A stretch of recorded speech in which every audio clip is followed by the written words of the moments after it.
throw a pair. Just take it and move on.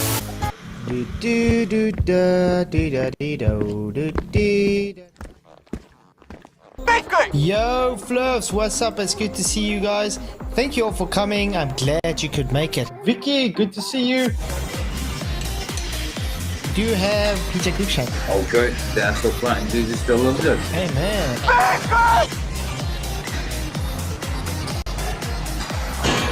Michael Corn, what's up, Peter Tavian? How you guys doing? And we are live, I think. Yo, Fluffs, what's up? It's good to see you all. Tonight's going to be a very triggersome stream for some people. We've already been having some triggered numpties like Sean Hawkins coming in. You know, Flatzoid, both you and Dave are just... Get out of my pocket! You are too much of a coward.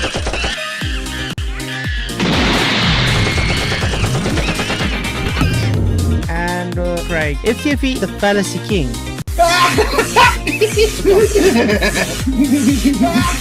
You stupid woman.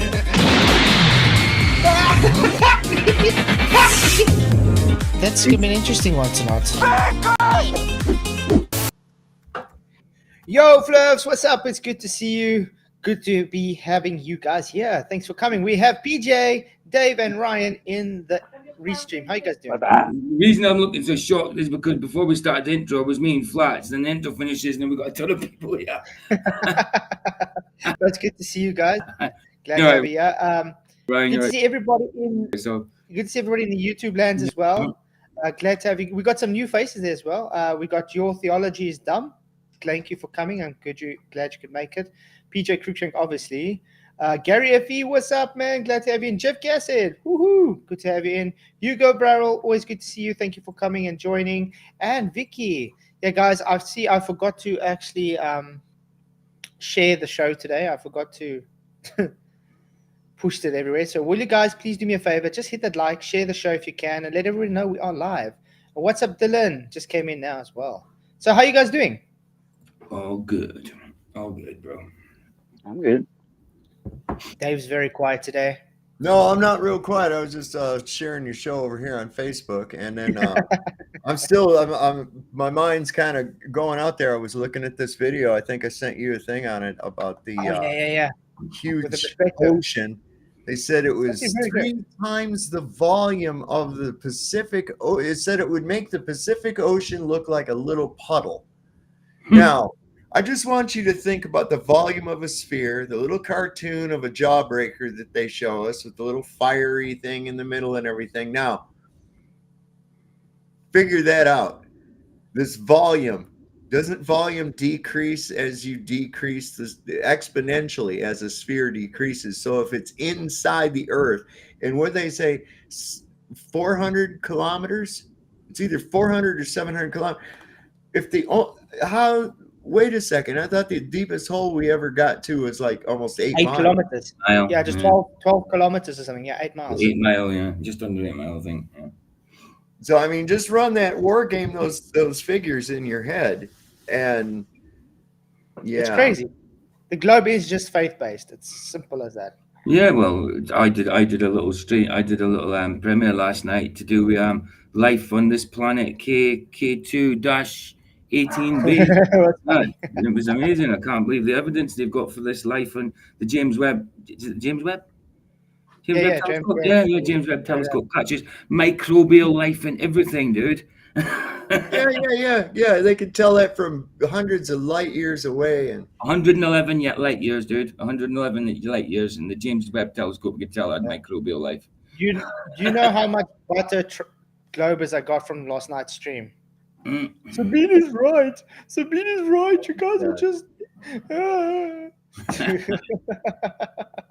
Bunch of crybabies. Yeah. Okay, guys. I do have the link for restream if you want to come in, and I do have Discord open if you guys want to hop into Discord if it gets full here. But it's good to see you guys. What's up, Kenny West? Good to see you too. So this guy has a small channel, but I found it very intriguing. Of what his argument is, because I haven't watched it right through. I watched like the first 5 minutes, but I find it very intriguing on what he's trying to argue. He says flat Earth is broken epistemology. Okay. Would you guys agree with that? No. I don't think so. So we've had this argument so many times on people trying to, how can I put it, throw the Bible, the scripture away to say, listen, it doesn't describe a flat Earth. So it's going to be interesting to see what this guy presents, because he's specifically talking about the epistemology, and we'll take it from there. You guys ready? Yeah, man. Ja, man. Yeah. Ja, Rastafari. Yeah, I ready, man. Why is the flat Earth debate so weird? I'm sure you've seen it. There is disagreement not only on the logic and material facts, but also on the criteria for proving or disproving those facts. This makes things devolve quickly into chaos. It's like a ball game where the teams don't just struggle over the ball, but also over the rules of the game itself, so that each team ends up with its own scoreboard showing them as the winner. Well, I want to talk about the rules for this game, so let me introduce a subject called epistemology. Everybody has a way of deciding what to believe as true. Mm-hmm. That's their epistemology. Yeah, that's true. Everybody has their own way of... Oh, where's Dave? There you go, Dave. Sorry, I didn't see you dropped. But yeah, so what I gather from this opening of his is just simply you have the epistemology of the globe side, you have the epistemology of the flat Earth side. Well, let's look at it logically and see which one is going to be correct. Mm-hmm. Why, Roger Ledwell in the house. What's up, man? Good to see you. I mean, just looking at them two little scale model-y type things he's got in front of them, which one looks more logical to you? Definitely the Gleason's map one. Yeah, exactly. But it's good to see he's actually made a model out of it. The only problem is I don't know if he's equating that in space or not. Mm. Well, it's got a tilt to it. It's got the old 24 degree tilt, 23 point something. That's what I'm saying. It's even the same tilt. So that kind of makes it weird. Like maybe he's also placing it in space. Yeah. Hey, Truth Over Comfort. Hey, Godzilla. Glad to have you guys in. Test all things, exactly. They're conscious or unconscious truth tests that they apply, assumptions that they hold, etc. A few times I've called this veritology, but after reading a little more, I think epistemology is more correct. I'll give mine first. I'm a Christian glober, so my epistemology starts with God. Our epistemology also starts with God. Absolutely. No, that's it. Well, it sounds like he's saying if you're a flat earther and you're a Christian, therefore your epistemology doesn't start with God. That's a bit weird. Mm. I just saw Low Fruit also jump in. What's up, man? Glad to make it. Quick side note, this is not a defense of religion or the Bible. What I'm describing is how the concept of knowledge works, or should work, in Christianity after the basic tenets of Christianity are already accepted as true. So, Proverbs 1:7 says the fear of the Lord is the beginning of knowledge. God created the world, so we define science as the study of his creation. But the first thing he created was not the physical world. It was the laws that would govern both that physical world and our rational perception of it. So before God said, "Let there be light," he did things like made it true that 1 + 1 = 2. Whoa. Where does it say that? Yeah. What? Nowhere in Genesis does it say that. Moses never said nothing like that at all. In the beginning. In the beginning, God created the heavens and the earth. Not there we go. And had a look at physics and decided what physics is, and then decided to create. Yeah. What the hell? Where does he get that? Wow. Where does he? Hey, Al's in the house. What's up, man? I would say it just came part and parcel of him saying, "Let there be." Yeah. It happened because he said, "Let there be." I don't think he sat there working it all out beforehand. Al says his mic's not working. Well, it's good to have you, man. Hopefully he gets it sorted. But yeah, I don't know. Genesis definitely doesn't say anything about what he just said. Even John, anything. It's crazy. Mm-hmm. Wow. Okay, let's carry on.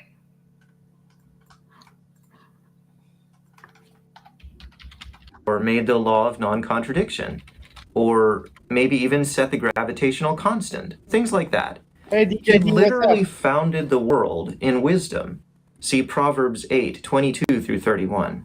Because of this, there's an order to the world that gives rise to... There we go. Now we hear you. Sorry.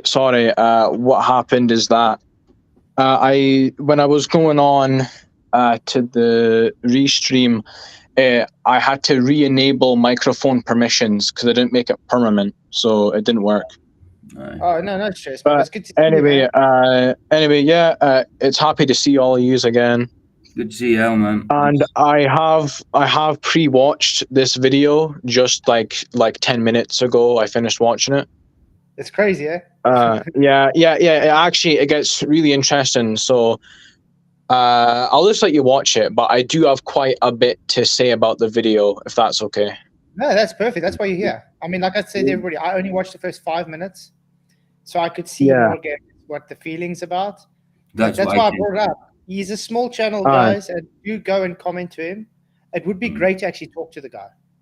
Definitely. Like the guy, to give him some credit, he is actually does come across as quite smart when it comes to philosophy, but he just fails on flat Earth. So I don't think he's actually that dumb. He just fails on this particular issue.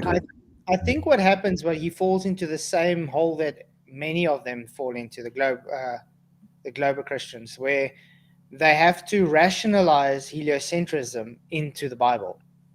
Yeah. So then they have to try and change the meanings of things because they need it to fit what the heliocentric model says. It's the same with Genesis as well. Mm-hmm. Like they have to alter Genesis, like it's all an allegory for like Genesis. They've got to completely detach all the history from like the book of Genesis. Exactly. Well, like the first few chapters. So like when you start to get to the Tower of Babel, they'll be like, okay, this can be this can be history, guys. But the flood, no myth, no. Creation, nah, man, that's fake. Like the fall of man, literally one of the most foundational theological points in the whole religion, nah. But the story of Abraham, oh yeah, that can be history. That can be real history. Yeah, that's what I'm saying. They're very selective of what they want to call allegorical or like gravity, very selective. Oh yeah, definitely. Gravity selective, and they're very selective about what gravity is. Sometimes it's a force, sometimes it's not a force, sometimes it's a independent variable, sometimes it's a constant variable, sometimes it's oscillation with like the lead balls, sometimes it's applying to everything, sometimes we're using Euclidean geometry, sometimes it's hyperbolic. Like they just can't make up their mind. That's right. Exactly. It's just bouncing around, obscuring from like moving the goalposts so that you can't actually refute their point. Well, that's what they're always griping about. You don't have a model. They have models. I know, but also, there might not be a definitive, flat Earth model that can account for, literally the entire cosmos, but we do have the main 3 points, like no axial rotation, no tilt, no orbit, no measured curvature, and like the whole gas pressure needs a container thing. If you refute all those points, we're done. So we do have a goalpost. The goalpost is quite fixed, actually. But this is why I love bringing up, especially to the globe components, where I tell them, okay, do you believe Moses was a true figure? Yes. Do you believe he literally spoke face to face with God as said? Yes. So when God told him about the creation, are you saying God lied or Moses was lying or they were illiterate? Or is it just all another allegory? Is it all poetic? Yeah, it's like what it's like what the Lore Lodge guy said. He said, "This is a poem, guys. This isn't actually real." He talks about, he didn't have a clue. He's a smart guy. That he's a know-it-all that doesn't actually know it all. The Lore Lodge guy. Aye. Didn't you say he was like a Freemason? He's a Freemason, but he's on the 4th degree now. Which rite is he? He's gone to the the York rite. Oh, all right, okay. I was just wondering because there are like some differences to take note of in like the different rites. But anyway, and also that like the Freemasonry will definitely influence his theology, definitely. Oh yeah, for sure. But so it's not an honest, Christian in that way, because he's adding the baggage of like the Freemasonry. Yeah, but that's why I'm waiting for Ulrich to come and talk. He's one of long-time supporters there. He's actually a Shriner. He's a Templar, so he's a 32-degree Mason. He's also gone the York rite. Wow. Yeah, and he wants to come and talk about it and stuff. So that'll be an interesting discussion because my take on it is if you follow Masonic, the Masonic rituals and creeds, everything, it goes against how the Bible teaches you to be a Christian. Definitely. It technically doesn't even come from Christianity if you know like the true history of it. Mm-hmm. Yeah, it goes back to like the ancient Near East and all of their secret societies and like mystery religions and stuff. Yeah. It's actually a very interesting topic, and it's a touchy topic. Because there is a lot of Christians. They claim to be Christians in the Mason.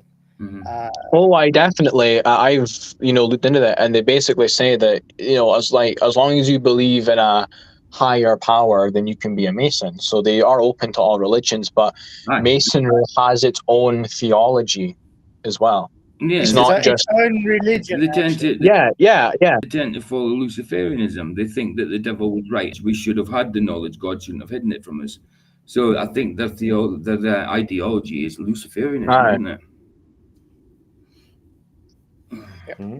Well, it's definitely not like Christianity, definitely, and Christianity. A lot of the Christian institutions in history tend to go against Masonry. Like you have like the Roman Catholic Church outlawing Freemasonry, for example. Not saying that they're obviously perfect, but like it's just to show that they're not so hand in hand, two peas in a pod.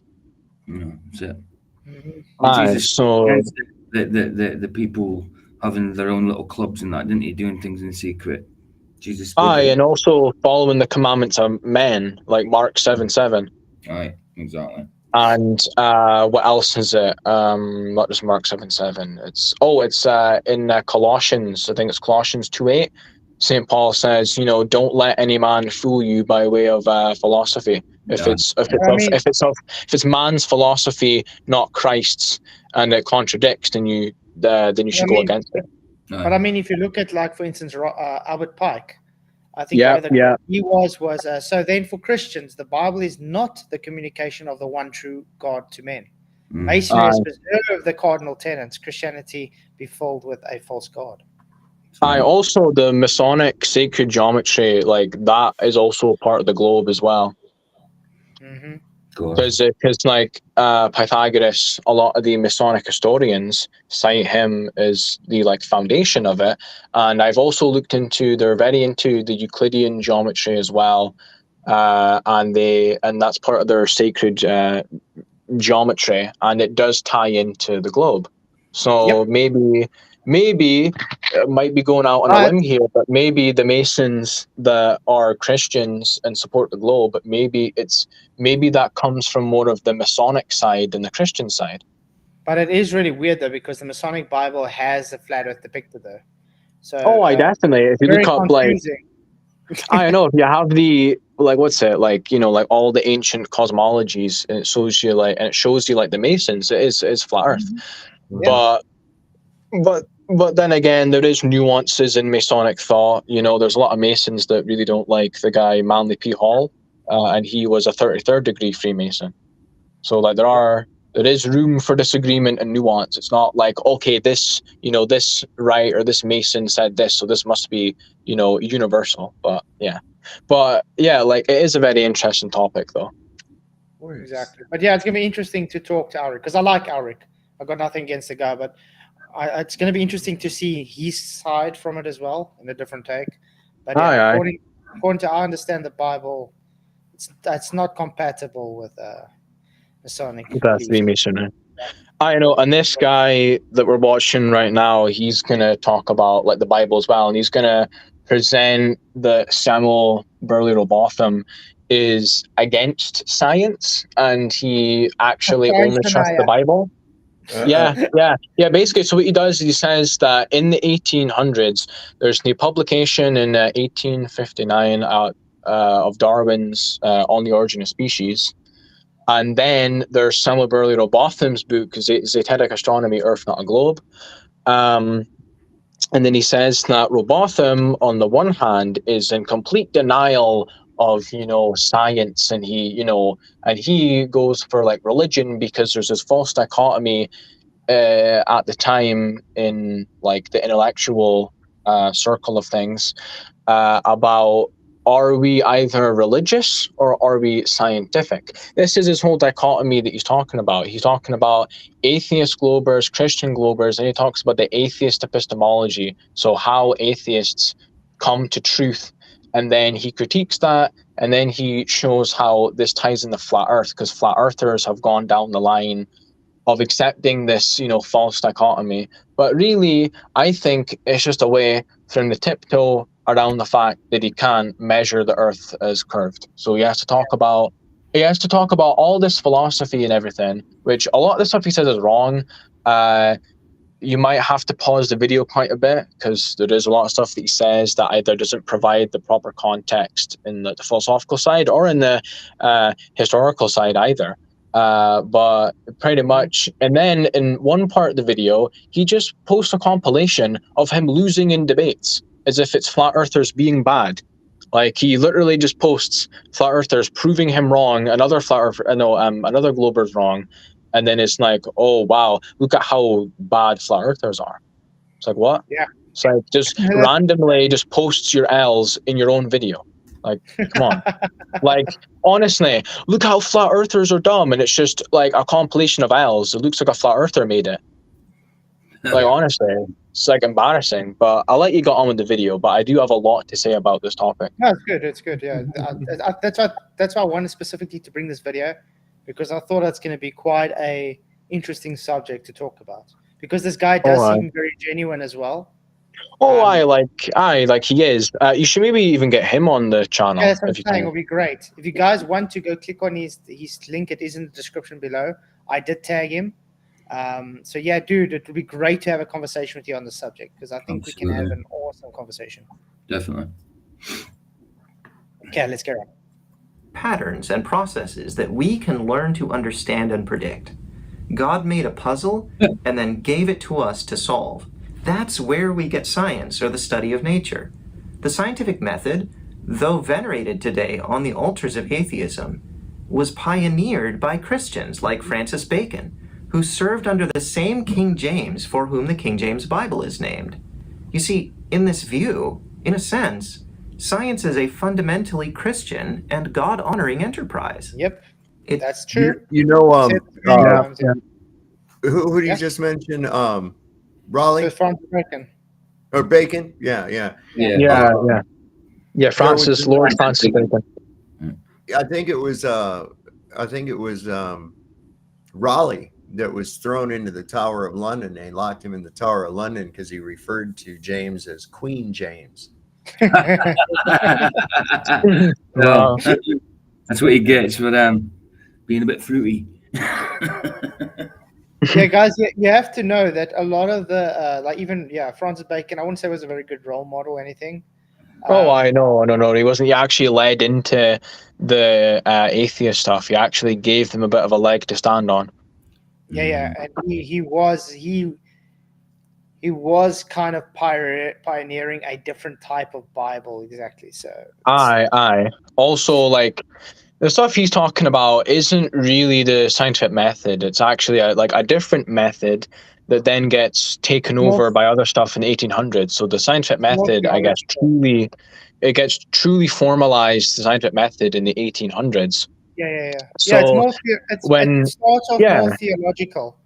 Aye, but it's also so Francis Bacon. What he was doing is he was getting rid of the classical, like, Aristotelian deductive way of doing natural philosophy. So, by the way, science, in the way that we would understand it, wasn't even a thing back then. It was called natural philosophy. So even in Newton's book, it's called the mathematical principles of natural philosophy, not science. Science, by the way, in Latin just means knowledge. So if you read Aristotle's books like the Nicomachean Ethics, he refers to things as sciences, even things that we wouldn't call science today. So because science is just like a discipline back then, and Aristotle, his work on logic was called the organon, which just means the instrument, and then Francis Bacon's book was called the Novum Organum, which is the new instrument. So inductive reasoning, not deductive reasoning from Aristotle, was the new thing that he ushered in. And it wasn't strictly just science, because if you're talking about experimentation, that goes back to people like Roger Bacon in the Middle Ages, who were also not really scientists. They were alchemists as well. So the history, he's kind of right, but he's not really providing as much context as he should be. But he's technically right. Yeah, but that's what I say. He's just laying a foundation, sort of like guys just have to realize that it's actually Christianity that pioneered the science. So therefore, it's not an atheist worldview, actually. Even though today it's governed by atheism. But technically... Sorry, but just to say, technically, the science, it's not really atheism. It was materialism, and it was empiricism, right? They simply made the empirical method to try and take theology out of it. That's what they did. They wanted it to be subjective. Aye, and Francis Bacon kind of contributed to that because he gets rid of things that he deemed as just unnecessary metaphysics as well. But it's mainly the empiricism that makes it more palatable for atheists. Because for the atheist, if the only things that exist is that which is material, that which is physical, and the only way to know of things is through empiricism, which is just through your senses, then all you're going to know is the material, and all that is the material. And this means that we can exclude God, the soul, anything immaterial or spiritual ever.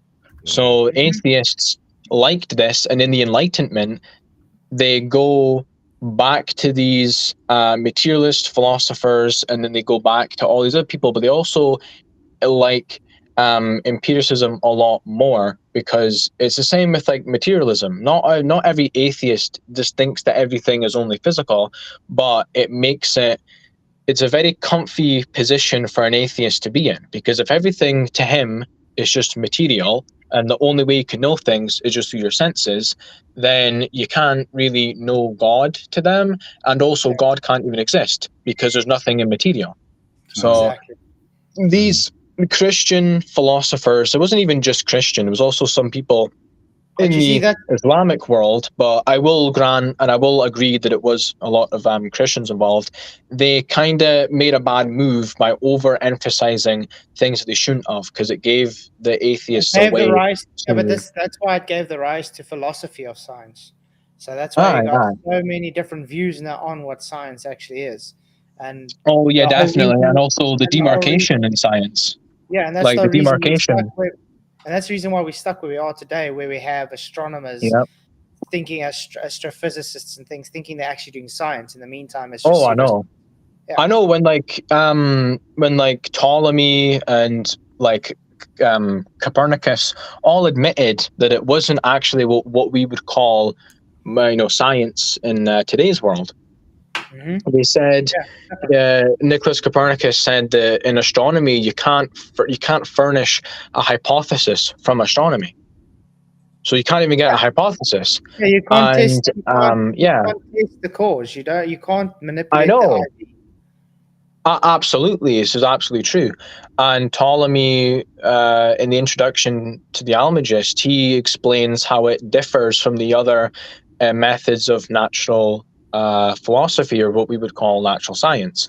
So all of these guys understood it, but then we get this sort of like blending as well, where we kind of like blend these not really scientific things with actual scientific things. Then the lines become blurred, and then you need to demarcate. And then that's kind of how we get in the mesh that we are in today. And people start valuing stuff that isn't pure, like experimental and pure observational. And that's how we get into like today's world where, well, I mean, you know how it is. I mean, like you like debate them. So you know how it is, how like frustrating it is with these people that think they're scientists and that, you know, you don't know what science is. But when you ask for a real demonstration, they don't even know how to do that. Because they don't know what they're really doing, and they don't know that you need to also recreate it locally. So you can't just claim that, oh, up above in the sky, we have this, you know, thing going on.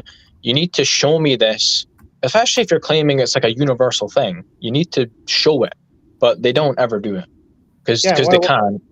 And in all their experiments, it's assumed. It's the same with gravity, and all these so-called experiments is assumed. Yeah, right. It's just in just the like, Cavendish, it's assumed. Just like Dave. Yeah. Just like Dave asked him for demonstrations. It's the Sahelian as well. Do you know of that one? Oh yeah, Sahelian. Yeah, the Impossible. Yeah, Eclipse. Sorry. The Impossible Eclipse. Yeah. No. It's a mountain in Scotland that they did a measurement. Wait, the Sahelian is the one where they got the Cavendish like against the mountain. Yeah. They ignore, but they literally ignore Bernoulli's principle based on that, because it's next to a mountain. You got low pressure system because the wind's blowing through there. It's getting distracted. But I know, but I'm just saying that that's something that they use to try to say. So if you go on the Wikipedia page, there's a quote that someone at the time, and they say, if there was any doubt of the Newtonian system, what happened on the Sahelian, or however you pronounce it, it's like a Gaelic word, and I DJ will know the best of that. kind of struggled. Yeah, but anyway, I actually should know it because I'm Scottish, but yeah, but anyway, I so what happened there? Same. Anyway, though, so they use these things they're actually more like measurements than actual experiments, but they cite them and they all assume the cause. So that's not, you can't establish a cause and effect relationship by assuming a cause. This is begging the question. Yeah, but that's exactly what we say with Cavendish and all of them. That's why when we ask them what is the IV, they don't have a specific IV. They don't, or some of them even say that's a bad question. Some of them say, why are you asking this question? Why do you care about IV and DV? It's like, because that's science. Right. Honestly, these people are like, like some people that I've spoken to in real life, just like debating them, they don't even know these things. And they're like, you know, they like drop a pencil. They're like, okay, well, that must be gravity. Like, okay, but can you do an experiment to show me that that's more than just behavior? Right? They're like, no. And that's because it's a law. The universal gravitation is a law, so it's just assumed like behavior. It's not, no one does like an experiment. And that's why when they do experiments with their gravity, it's an assumed constant. So because they're not trying to manipulate gravity, they're just trying to do other stuff, but gravity's in the background as a control. You can even just look up, is gravity an IV, and it'll tell you, no, it's a control. Yeah, but that's exactly why when they put in a vacuum and, you know, they try and do that bowling ball and the feather. And then they say, no, it's just a confounding variable. No, that is literally the variable that you're manipulating. Which is they also say that like the vacuum stuff refutes the relative density stuff as well. Yeah, but which is really funny because they just ignore the medium. You're manipulating the medium. Yeah, I know. They don't understand. I know. There's the guy, Professor Stick. I don't know if you know him. Oh yeah. Oh man. Yeah, he did a video. He did a video that I watched this recently because sometimes I just like to watch these guys' channels because it's really funny just to see what shenanigans like they're getting up to. I watched one of his videos. He was trying to refute an Eric Dubay video on the relative density, and he kept on asking, in a vacuum, why does it go? And actually, I'm not gonna make too many claims because I might misremember, but it is a really funny video. You might actually want to watch it. But the main point that Eric does bring up that isn't addressed by the stick guy is that in a vacuum, there's no medium that has, there's no density in the medium.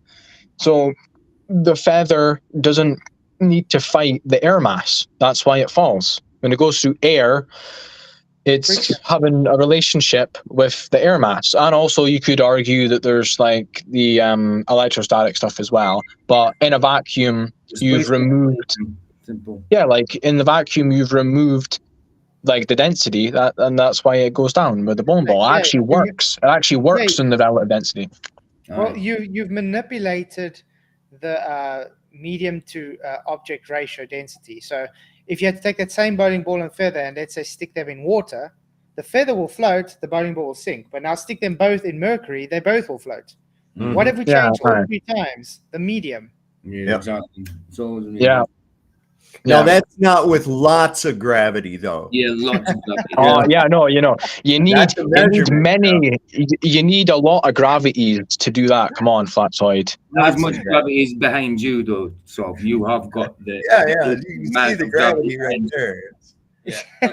You've only got 15 gravities. Do you really think you're going to get containment with only 15? Nah, you need like 1,000 gravities at least. Come on, this is like pathetic. Guys, ready to go into the video? Yeah, it was like the thing.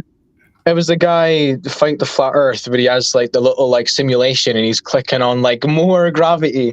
That's exactly. That was hilarious. That was so funny. He's an idiot. But I asked him specifically, okay, can you give a quantization? What is a lot of gravity? And then they just decided, no, it's 1G.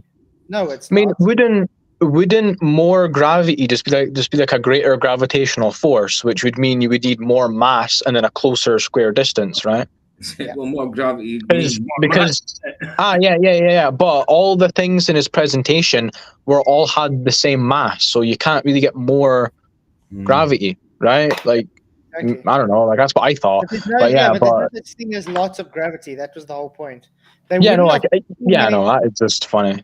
Because if it was really based on reality, they would have placed, okay, this is 1G, this is, but they just put there lots of gravity, not actually giving a compensation for it because there isn't, because gravity is not a force. They can't.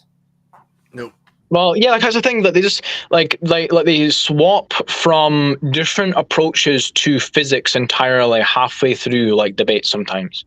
No. Like sometimes it's a force and then they just flip and then it becomes not a force. It's like you can't just appeal to entirely different ways of viewing reality, because at that point you're just like a pragmatist. You don't care about like the truth anymore.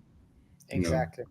So there'll be like, and it's same with light, like it's the same not light, it's same with the Euclidean and hyperbolic non-Euclidean geometry stuff. It's like you can't go use systems that you claim are true that are using Euclidean geometry and then flip-flop to, oh no, actually hyperbolic. No, they can't be true at the same time. That is just what you're doing is you're using these models as an instrument to help you, for like a practical reason, which is fine, but that's not, realism. That's not for the truth, because, two contradicting systems can't be true at the same time. So you either pick one, or you just admit that you're doing it for a pragmatic sense, and then we don't even need to debate that at that point, because you're not here to debate the truth. You're just here to debate what's practical, which is an entirely different discussion. And that's what these guys don't understand. The same with the Fight the Flat Earth. He always talks about, can you make predictions? Can you get accurate predictions? Well, competing models can have accuracy, but that's not the arbiter between models. It's not who has the best instrument. Right? It's not who's the most pragmatic. No, it's who's got the experiment and the observation. Exactly. Guys, ready to go on? Yeah, go for it. Oh yeah, we can have a whole stream just on this chat alone, guys. You could. By the way, I'll love that you got such knowledge on the subject, because Sorry, can you repeat that? I love that you got such knowledge on this subject, dude. It's Oh, really? good. Really? It's really good to see other flat earthers having this knowledge, because there's a lot that we talk to that just come into it nothing and they don't really understand their arguments. So it's good to see that.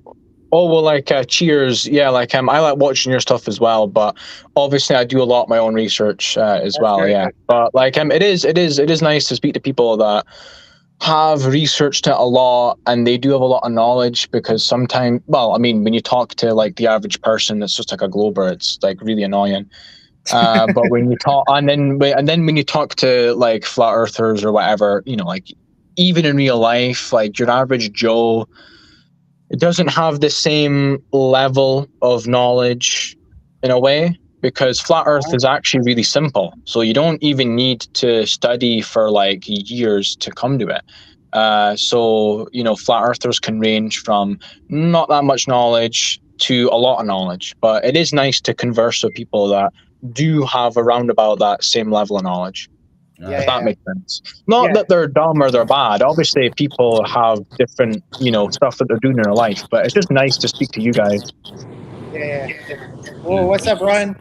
Oh, Roger. Yeah, I just wanted to throw something in. A lot of noise again tonight. Yeah. Aren't they going to go with like centrifugal forces and say that causes gravity in the long run, and it's due to the rotation of the Earth and the molten iron core?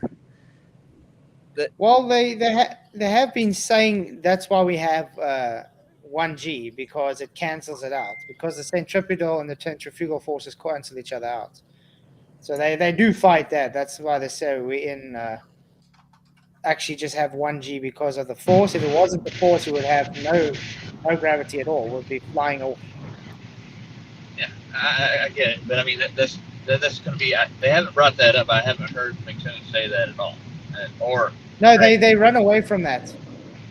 They can't get to that argument anyway, because we would ask them for evidence, and they can't present anything other than saying, "Trust me, bro. Have faith." Amen. Well, I'm going to step off, guys. I'm going to work now. I just wanted to throw that in there right quick. Sure, thanks, man. Good to see you, Roger, by the way. Is it raining where you're at, Roger? No, not yet. It's over. No, it sounds like rain. Sounds like rain. That's all. Oh, that's my air conditioner. Hold on. I've got you. How about now?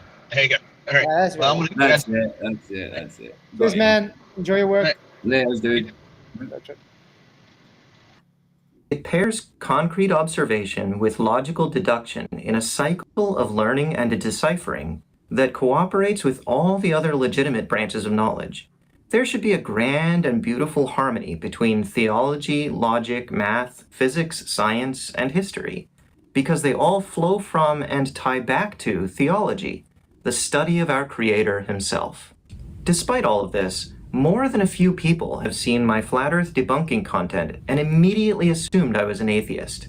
Clearly, atheism plays a big role in this situation, which is what we're going to look at next. That's interesting. Yeah. Yeah, it's actually an interesting way to look at it. Yeah, because they do come across as like atheistic view. Mm-hmm. Well, I also, when you think about it, you know, like Dave Farina and all, like Stick and all that, they're all atheists. So like the most popular people that go against, you know, like science denial, tend to be, you know, naturalists, you know, atheists and stuff. So I get why you would. So it's like it's a fair assumption, I guess, because you know, like it's just induction. Like when you see something over and over and over again, you just begin to expect it. Yeah, it's a sort of become the norm. So you just automatically assume it. Hey, Ali B, good to see you, man. Good to see you, Ali B. Yeah, good to see you, Ali, man. Okay, Atheist Globers, part 2. Yeah, an atheist glober's epistemology is quite different. And believe it or not, I think this will become crucial to our discussion, even though it's not the full picture yet. Now, it's important to note, many different worldviews share what I'm calling the atheist epistemology, not just atheism itself. But did he just call atheist epistemology scientism? Did he? Where? Well, I'm sure what he's saying this, like. Discussion, even though it's not the full picture yet. Now, it's important to note, Many different worldviews share what I'm... Another term for this is scientism.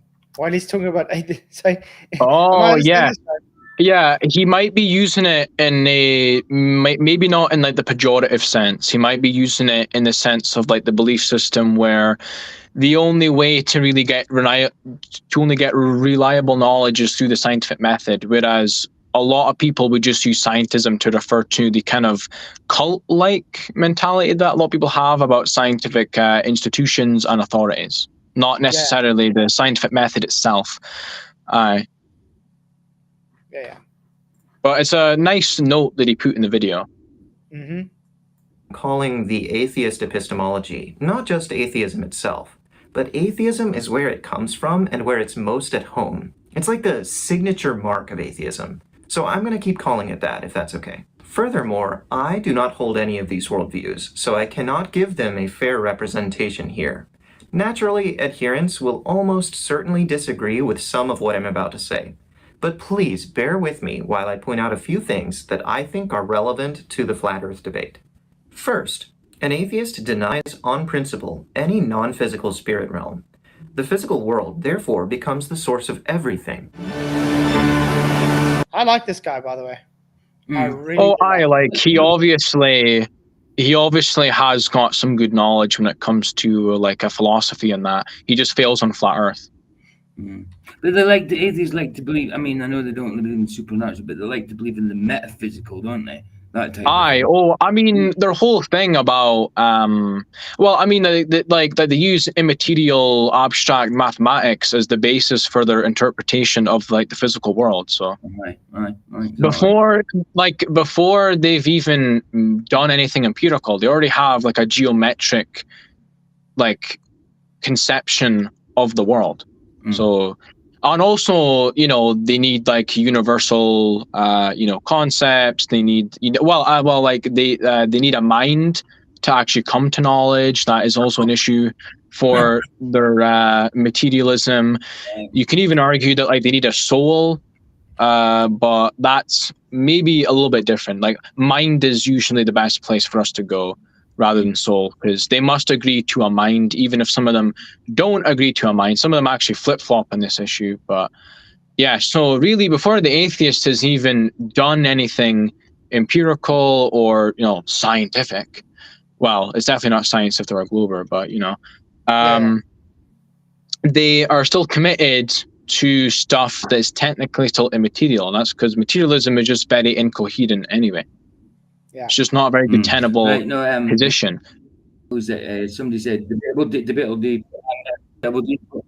will put metaphysical a question mark. I don't know if he's asking the meaning of it, but it says it's derived from the Greek meta, ta, physica, after the things of nature, referring to an idea, doctrine, or posited reality outside of human sense perception.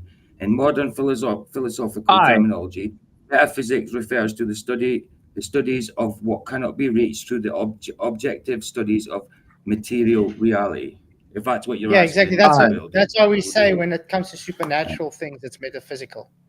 That's like that is accurate as well, but like in philosophy, everybody has a metaphysic, because metaphysics is just like your fundamentals of reality and the context in which things exist. So even if I'm like a materialist, I still have a metaphysic, because my metaphysic is just that everything that exists is material.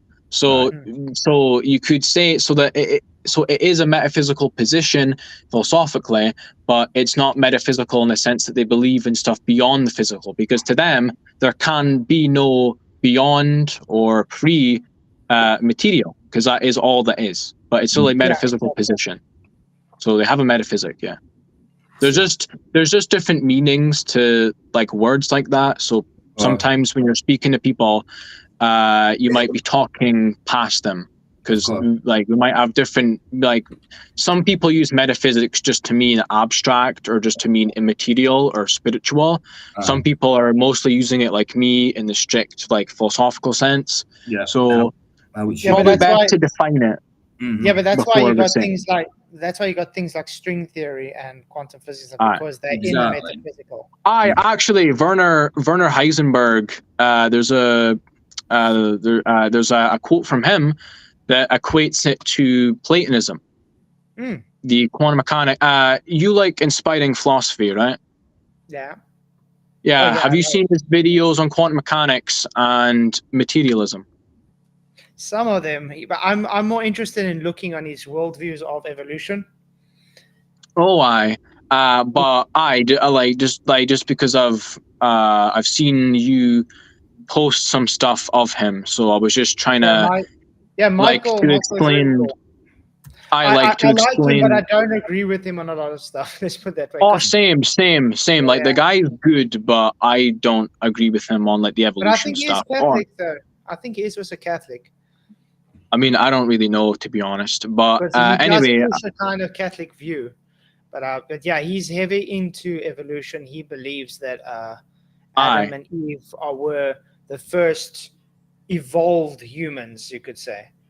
I know he's got a whole video. He's got a whole video on young Earth creationism, where like the video's kind of bad, to be honest, because he treats people who are not church fathers, who are not even canonized, who are actually anathematized by the church, as church fathers, which is you know. I'm not saying that he's being like deceptive. He might just be wrong, because I made that same mistake as well. But you know. But anyway, my whole point on inspiring philosophy is that he has videos on quantum mechanics, and at the end of one of them, he has the quote from Werner Heisenberg that says that in modern physics, the whole metaphysic behind it is a lot more akin to like Plato and all that, with like the theory of forms and stuff like that. So in modern physics, you definitely get a lot of metaphysical stuff and even stuff that is immaterial. So there's also books by Carlo Rovelli. He's got some good stuff on that. Actually, space-time comes from Immanuel Kant and his idealism. He's got a certain kind of idealism. With fine-tuning. Sorry, I forgot the exact term. I'm just going to go look it up. Yeah, but I know they push fine-tuning a lot. Idealism. Oh, transcendental idealism. I just remembered it before I even typed it in. So sorry about that. So transcendental idealism, space and time being the same, or being like similar to each other. I mean the same thing, and you need observer. So but this then translated to Herman Minkowski, put it into the geometric context of things, and I can give you a book for this. A philosopher called Arthur Schopenhauer writes in one of his books that this idea came from like the Hindus, actually. That this idea of like Kant's philosophy, a lot of it came from Hindus. If you do want me to provide the exact source, it is in a YouTube video. I can just find it for you if you want. But it isn't a pretty long video, but like just so that you know that I'm not making things up, I can.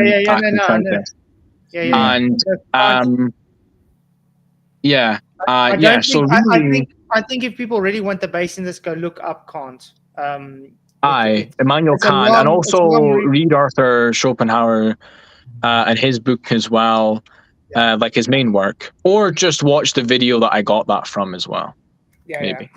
Definitely. But anyway, so a lot of these ideas, even in modern physics, they do come from like religions or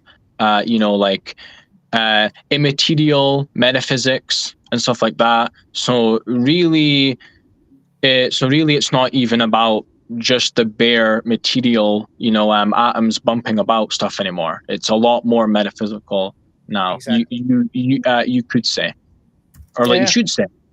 And Inspiring Philosophy has some good videos on that as well.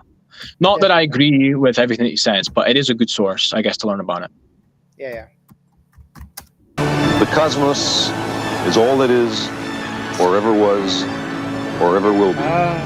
Physical laws are not subservient to something else. They're supreme. When something unexplained happens, a Christian might leave some crack of possibility open, however small, with however large a burden of proof, for influence or incursions from the spirit realm. Whereas, an atheist's most sacred axiom is that an explanation is not valid unless found within the physical, no matter how tall a mountain of evidence may appear to suggest otherwise. I don't 100% agree with that, though, because they fall under the assumption it's just not explained yet. So if they haven't got an explanation for it, it's just, who knows, later on in science, we progress, we might figure out the origin. That's why at the moment they say it's our best current. Exactly. Science is it's ongoing. If you're using science, it's ongoing, isn't it? So I don't really agree with him. Cyclical. Yeah, because they even that's why they say, okay, like the Big Bang, it's our best current explanation. You know what I mean? But they don't even use the classical model anymore. It's like a new model now. Yeah, they keep. Did you hear like the age of the universe got extended? Yeah. Did you hear about that? It went from it went from like 13 billion to like way more. I should go look that up. It was actually like happened pretty recently. I think it was like last year it happened. So they do change stuff as well. Also, there's the adding, even in history, stuff like dark matter wasn't in the original Big Bang model, but now it is. But you see that the reason they sit in this problem, though, the atheists, is because when they have their science built, their pseudoscience, and they find something doesn't fit it, instead of just throwing it out and starting again and say, okay, this is wrong, they do the God of the gaps argument, and then they try and figure out a reason why it's still there and still fit it into their worldview. This is why we got things like dark matter and all this quantum foam and stuff today. It's because of that. Because they created a God of the gaps argument where they could have just said, okay, science has shown my theory wrong. Let's just make a excuse on why it still has to be. I mean, like, that's why, I mean, a lot of these things are just to justify previous stuff that they're already, committed to. Mm-hmm. So, obviously, like, the relativity is, to, like, negate the aether and is to make it relative, right? So, because obviously all the experiments that were showing the heliocentrism to be false, they had to come in with the relativity to like level it out, and they even admitted that now the playing field is just level. But then, like, even gravity was just Newton trying to prove Kepler's laws of planetary motion, and they still sit with the three-body problem. So definitely, they're never getting over that one. But I think that's the least of their problems, to be honest. Like, their biggest problem is experiment. Oh yeah, they can't. It's funny, like the most well-established scientific ideas, their most pressing problem is to do science. Mm-hmm. It's really, that's the irony. Wow. I know, it's funny. It's like the most fundamental scientific ideas, which, by the way, gravity is not the most fundamental scientific idea, but whatever. Well, like, they say like it's up there. They say it's like a fundamental force when it's not even a force anymore. Yeah. David, you anything to say on this? What's that? I thought you want to say something. It looked like you wanted to say something. No, I didn't have no. I was just aghast at some of the stuff that they actually. That's crazy. Yeah, I mean, kind of pushing the goalposts, and this is the thing that gets me too. Well, if it's not a big ball of burning hydrogen, then what is it? Well, it's not that. That's the point. Like, like false spirit. And they said, well, how much should it drop if it was a globe? I don't know, bro. That's your story. The fact that it doesn't drop any. Is this the whole? Sorry, is this the whole like? Well, if I'm wrong, then where's your theory of everything in the cosmos? I love the adoption analysis. You've heard that one, right? Mm-hmm. Sorry. When you're rummaging around, you find some papers that say that you were adopted, right? And you go to your friend and say, hey, man, look, I've been adopted. I was adopted. Those aren't my real parents. Well, who are your real parents? I don't freaking know. Well, then those are your parents. Oh, I've heard that. Yeah, like I've heard that like allegory thing. Yeah. But I guess the best way to say is that falsification is independent of replacement. Just because I've refuted your proposition doesn't mean I need to go make up new propositions. That's not how a refutation works. If you claim one thing and I refute that, all I've set out to do is refute your claim. I don't now need to go make up a new claim. Now they might say, well, that's how, you know, like science works or whatever, but really, no, it's not. I can refute something logically without needing to go try to answer the question of, I don't know, like what makes the planets orbit, right? If I can refute or like the tides, right? Like if you refute their, you know, moon and like rotation tidal theory, then I don't need to go develop a new tidal theory to prove you wrong. That's not how that works. Right. And it's just a way to get you to go, oh, well, I don't know. And then they can say, oh, well, you're just as lost as me. But yeah, so like it's a really bad way to argue. Yeah. It's just like a deflection tactic. That's all yeah, so it's just like a deflection tactic. I mean, what I say is just, I don't know. There's certain things I just don't know. I'm honest. I'm not going to make baseless claims. So I don't need to make up a new like story. No one does. Terry Eicher put out a really good video. Oh, like he's great. Battle Truth, he's great. I love his channel. He is good. He is good. Yeah, he's the boy. I just put that in the regular chat. I'll put it down here in the private chat for if anybody hasn't seen it. What video is it, sorry? It's about the let me go back over here to my other page. It's the Fountains of the Great Deep, and it's talking about recent discovery. I like the geysers. Well, yeah, this is I've got here from Unilad. Scientists discover massive ocean beneath the Earth's surface, bigger than all of the seas above land. Yeah. What? Is this his newest video? Yeah, I think it's because he recycles his videos a lot. You know, 11 hours ago. Yeah. He out quite a lot, but they're good videos. They are good videos. Because he's got other videos on like the whole geyser thing as well. There's also a guy called on YouTube Light Before the Tunnel. He's got a video on the geysers. He's great. I love his channel. Me and him get on quite well. But you see, what I love about the geysers argument is that's evidence for Noah's flood. I definitely. Yeah, and that also explains maybe why we see, even if you take the moon as a physical thing, why it's got the craters.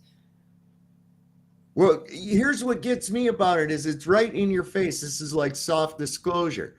This ocean is 3 times the volume of all the oceans on Earth's surface. Now, everybody knows that as you decrease or increase the size of a sphere, the volume increases or decreases exponentially. Think about that. You're in a smaller diameter now because it's, how far did they say? 700 kilometers beneath? Yeah, you said 400 miles underground. It's crazy. Okay, so that means that you decrease the diameter by 800 miles, which is going to exponentially. Now think about how much of that would have to be water. Now compare that to this jawbreaker that they show you with a fire in the middle and all of this other. Is that like the American Scientist article? Like the Earth tides make it look like a lumpy potato. Is that the one? They say that this it's a fourth molecular structure of water contained inside the mantle rock. It's called ringwoodite. Nice. And I'm like, what? There's crazy. Something on here. I'm going to go down to it a little while later. A video of them that they were looking for deeper waters for decades, and they put GoPros on. Well, I saw a thing recently where they discovered another ocean under the ocean again. So that's quite cool. The guy Light Before the Tunnel, he had stuff that he had read about it as well. Have you seen his video, Flatsoid, about? Yeah. He's really, really good. He's really good for the the philosophy stuff as well. Yeah. But he does do flat Earth stuff. But obviously, like, getting people to Christ is like, you know, like the first thing that like you need to do for him. Yeah, but that's why he focuses on that. But you've seen also my content lately has been a lot biblical. I know, it's actually very nice to see. Yeah. Because I do feel, especially in the time we're in now, it's something we have to push. Oh yeah, definitely. Because I was hearing this. Was on a stream today. Jesus Free Computer Geek. I don't know if you know him. Mm-hmm. Sorry. Jesus Free Computer Geek. Dave Beverly. Never heard of that guy before. Dave Sorry. Beverly. I'm going to get the link for you. He's brilliant. He used to work for NASA. Oh, like just tell me like his channel name. Jesus Free Computer Geek. Jesus Free Computer Geek. That's it. That's what it's called. That's what it's called. Him and his wife both used to work for NASA, and now he's like full time, doing things like Christianity and Jesus Free Computer Geek. Jesus Free, Jesus Free Computer Geek. Okay.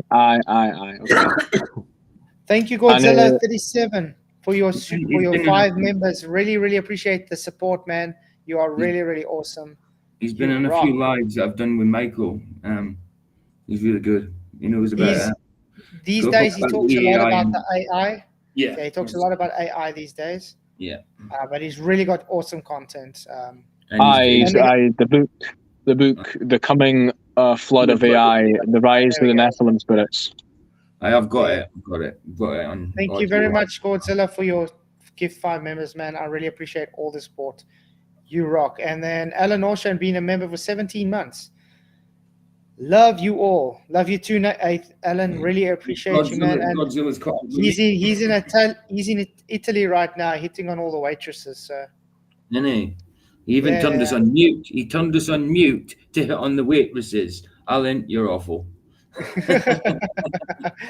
And Godzilla being a member for 18 months. He says, kept what? Except Owen. Shame for Owen. I do pray for the elf. There's an actual sock for you. A sock account called Sock. I don't see any socks here. Good to see you, Sock. Okay, yeah, but that's really cool. Okay, you guys ready to go on to the video?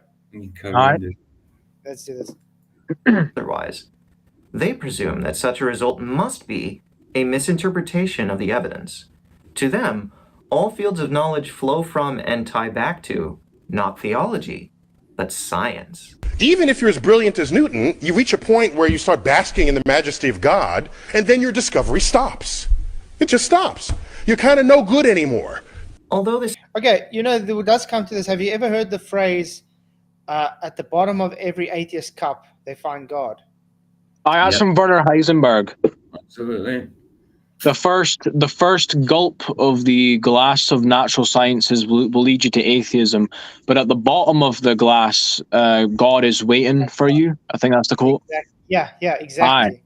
And that's exactly. There's also Einstein. God doesn't play dice. Mm-hmm. That's why he went against Niels Bohr. Yeah, and that's exactly what I was thinking now when he was saying what he just said. But that's it, exactly. But why do you think the atheists, at the end of the day, there's actually quite a few atheist scholars and professors and stuff at the end of their life or whatever, they end up realizing, okay, yeah, God's there. That's it. Ollie B says they asked Tyson. I mean, doesn't he know he's asked his elbow Tyson? He's just an actor. Just an actor. Oh, I definitely. I mean, epistemology gives correct results on math and direct observation. I think it has 3 problems. 1, it's subtly dishonest because it treats elements of atheism as if they're elements of objective science. 2, it then asserts these things in bids for dominance against the lesser fields of knowledge like documented history and obviously religion. And 3, it leaves a gaping hole inside the human spirit. There's a popular science channel on YouTube called Kurzgesagt, which I love, by the way. But according to a running joke, their videos tend to affect viewers with an existential dread. Our videos induce existential dread in many people, and the last few minutes probably haven't helped. I love it. This guy is really growing on me very good. I really like this guy. The only balm they offer is what they call optimistic nihilism, which to me seems like basically an arbitrary choice to focus on happiness. That's an oxymoron in itself. How can you be an optimistic nihilist? Exactly. There's no point. It's just basically. I feel good about having no purpose in life. That's brilliant. I know, but wow. I mean, it's kind of like absurdism, where basically the nihilist admits that, yeah, nothing matters, but that just means I can do whatever I want. So it's actually a good thing that there's no purpose. But it's really just like lying to yourself. That is, yeah. Because it also just becomes like, well, it can basically just become hedonism, because if there's really just you, what you feel, and just the physical, then all your good and bad is just what I like, what I don't like, and all of this reduces to physical pain and pleasure. And if it's not that, then you're just lying to yourself, making up abstract things that don't exist in the physical world. So either you're consistent and it's just all about, pleasure or whatever, or you just like lie and then you believe in the immaterial stuff anyway. Yeah. Pretty much how it goes. By the way, guys, we only got 36 likes. Can you hit the likes, guys, if you haven't already? But it's good to see everybody here. Thank you for coming. So you can make it. Smash the show and share the likes, guys. Thoughts instead of dark ones. If the universe has no principles, the only principles relevant are the ones we decide on. If the universe has no purpose, then we get to dictate what its purpose is. And that's where it's like it's so optimistic. That's like Nietzscheanism. Mm-hmm. But that's where it comes into why we say atheism doesn't have morality. I mean, it doesn't have like objective or like universal morality. No, it has subject. It becomes like emotivism and like relativism and stuff. So basically, it just becomes like emotions dictate it, or it just becomes completely relative and subjective. There's no actual good or bad. It's all just like opinions. They don't have like a foundation. And this is exactly the dilemma Brenda sat with when I was debating Brenda on morality. It's like, what makes your opinion better than the person next to you? If you think stealing is bad, what makes it bad? That person thinks it's morally justifiable to steal, but to you it's not morally justifiable to steal. So what makes you morally, how can I put it, authority over that person's morals? Yeah, I know. So all is just relativism. Yeah. Like that's, and also atheists are very, very inconsistent, because they're like, oh, this thing's bad, you shouldn't do this thing. But then they also say, oh, well, like nothing really matters anyway. Mm-hmm. So they just got no consistency. Like they'll use like the problem of evil argument against God, because, oh no, pain and suffering is apparently bad now when it comes, to God. But then they'll be like, there isn't really a good or a bad, like it's all subjective. So like they don't. That's why they can't make their critique against God, because they're trying to do an internal. Yeah, but this is their answer. It's only bad if it comes against them. Yeah, but then that just means it's all subjective and relative. It's just relative to you, right? Exactly. Unless obviously they're claiming that they're God. That's an entirely different conversation. Never heard them claim that before. Or actually, no, a lot of them claim that it's like society decides what's good and bad. Oh, no. It's society and then Darwinian evolution as well. Like a lot of them claim that you evolve to have moral traits, and that somehow correlates to it being actually like universal morality, when it doesn't. It just means that stuff happened and then we think it's this abstract good thing. So you never get the gap from is to ought in that argument anyway. Yeah, and the atheists, they still can't deal with the is ought problem. They've never gotten over it. They've never gotten over with any of David Hume's like problems of like causation. The problem with atheism is they hinge on everybody's theologies. And then they want to claim they got their own original theology, but that's not true. Even by definition, an atheist has a belief, because they have a belief that there is no God. And then they want to go say, no, we don't have a belief. Yeah, you believe there's no God. Exactly. Well, or they just say, well, I'm uncertain. Right? But really, in your worldview, if you don't have God in it, then you're gonna be subject to arguments that say that you need God to have a worldview. Well, even their arguments are based on that, because they always argue for a God, a hateful God. You know what I mean? They're always arguing a destructive God. It's like, I hate God, but I thought you said you don't believe in God, but yet you want to claim how you hate God. How can you hate something that doesn't exist? Right. I know. I see that all the time. It's not a disbelief in God; it's a hatred of God in most cases. You know, whereas also a truly objective mind, though, a truly objective mind would actually be, by the true definition, the word atheist means no particular theology. Okay, whereas like agnostic means I'm not sure. I don't have enough evidence one way or the other. I'm still on the fence. It's a glorified fence sitter. Yeah. Yeah, literally. So that's pretty much it. Most secular sources make a similar choice.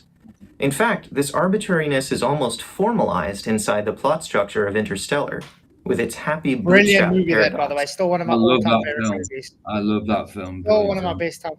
I started watching The Ferris today, guys. Yeah, it's a good film, Oh, isn't it? yeah? I only got a half an hour in, though. Good, it's good. I like it. Whatever can happen will happen. Oh, really? Okay. So, of course, due to these and other differences, there is a deep and long-standing conflict between Christianity and atheism. But a massive curveball came in the 1800s when some atheists began selling an idea called conflict thesis. This approach to history assumes that science and religion are inherently and permanently in conflict. Notice that it already presumes the fatal epistemology of atheism, which equates itself with science. Now, Christianity was not simply in conflict with another worldview. It was treated as in conflict with knowledge itself, a mere salve for the ailing minds of ignorant fools. Very well put, man. Mm-hmm. Yeah. Very, very well He's put. good at he's good the way he puts it together, the way he talks. Yeah. Definitely. Yeah. His Yeah, I can't cadence, disagree with that. cadence is good as well. I mean, he just flows into it. In 1828, Washington Irving embedded conflict thesis for 2 centuries in the popular mind through misinformation about Christopher Columbus in a quasi-biographical book. Anybody ever hear that story that Christopher Columbus argued with the Spanish authorities on whether the Earth was flat? Oh, man. Nice. This guy is really underrated. I can't believe he has such a small channel, though, because it's actually very good. Actually well done. Like, I'm sure on like other things he's actually great. It's just on this topic. Round, flat, round. Number. The world, she's flat. The world, she's around. They all laughed at Christopher Columbus when he said the world was round. Yeah, that never happened. It was in this climate. I think Jeff's trying again. Oh, yeah. There we go. Hey, Jeff, what's up, man? Hey, how's it going? How's my favorite Chinadan doing? How's your favorite what? Chinadan. Oh, Chinadan. I thought it was Canada. I thought it was Canadian. Oh well, it's actually starting to turn into what would it be called? Kanslum. Yeah, of Canada. I've always becoming called very Islamic, guys. I've always called Hey, them. gentlemen, are you here? Oh, yeah, right. What's up, Roger? Yeah, I just wanted to say one thing. They need us more than we need them. Oh, That's yeah. all that says to me. They don't have any foundations. It's just apparent as hell. Yeah. So that's why we haven't gone anywhere. That's why we're still here preaching our gospel. It's because they need it. They don't have anything without it. They built everything on this. All the atheism, all the theists, all of it. All the metaphysical, it's all based on reality, and the Gospels are based on those. That's the only reason we are where we are today is thanks to Christianity. Yes, oh yeah, definitely. Sorry, I'm late though. Well, I'm going to go again, guys. I had to put that in. Shot Roger, man. Thanks, Jeff, go and put your nose in the corner. As in tune with Oh, put my nose. Oh yeah, in the that was corner. really cringy. Oh, it's awful, wasn't it? It was awful. I know, like he was just trying to like. He's the epitome of cringe. Oh yeah, but literally, like, it's actually hard to watch some of his stuff. Oh, dude, he's ridiculous. It's like I mean, like, I don't know how you didn't just burst into like laughter. I was sitting there like thinking, what should I actually say to this? Like, is this like a real person? Like, go flashlight, go put your nose in the corner, like as if it's like it's like the best joke in the world. I saw it as a tactic that he wanted to get me to say something, like, remark about his pedophilia thing. Wait, what? Because there is a thing where he gets really triggered where people say he tied a child to a pole or something on a chain or something. Hell? Yeah, so apparently he gets very triggered with that and then has an excuse to leave. And I think I immediately saw that in my mind when he brought that up. I was like, maybe he wants me to be triggered to say about that. So he has an excuse to leave. So then I just sat there and thought, shame, poor guy. Right. Yeah, but it was like really cringy. I mean, like that whole debate was just really, really bad. For the both of them. It was. I almost feel like we beat up on a couple kids on the short bus. Oh yeah, like you guys did great. Oh, you did definitely. I mean, absolutely wrecked them. And then their after they had show nothing. was pathetic, man. Their after show. They just kept on asking you guys. It was about like the volume and like the pressure and like and like the container. They just kept on asking the same question, and then you brought up a source, and then they got angry. Like it's really dumb. Yeah, every time we brought up a source, it's specifically rebutting what they claim, and then they tell us we're just wrong. Then he brings up a citation that literally says volume, sees it, quickly goes back up and says, you see, there's no volume in here. It's like, dude. Well, because you need to have the fixed volume, you need the container. Exactly. And that's because why it's not a solid. Because it's a gas. And that's why at the end of the day, Craig was like, yeah, the universe is contained. The universe is contained. Oh man, it was. That was pretty bad, and also they kind of asking you to provide like a natural law as well. Yeah. Which I mean, technically, like the inverse law between pressure and volume is that, because to even have that natural law, you need the fixed volume having a relationship with the pressure, which needs like a container. So to even have. Yeah, like to even have Boyle's law, you need like the containment. That's why like I looked for like chemistry channels that like, do gas laws, and all of their demonstrations had a container. All of them. None of them also none of them you won't because it doesn't exist. Because it doesn't exist. Exactly. That's why. And they know that. Yeah, and I mean, gas pressure is one of my passions when it comes to the subject. So I think I've researched quite a bit on it. There was a 2-factor authentication code sent to you. In the email? Yep. Okay, I'll check there. But yeah, so All right, perfect. Thank you. So it's not really about cite me a natural law. It's like the prerequisite for that natural law is containment, which makes it even more fundamental. In the top box here. Yeah, it's a prerequisite. That's why I said it's a. I know it's like a precondition. Yeah. To but even that's why I like trying to explain it. Like if you take a swimming pool and you throw a fish tank in the swimming pool, You first need the swimming pool to be there for that fish tank to be in the swimming pool. They just don't get that. I mean, cake is a good example. You need milk, eggs, flour to have cake. So because cake exists, and then that means that necessarily milk and eggs and sugar all exist.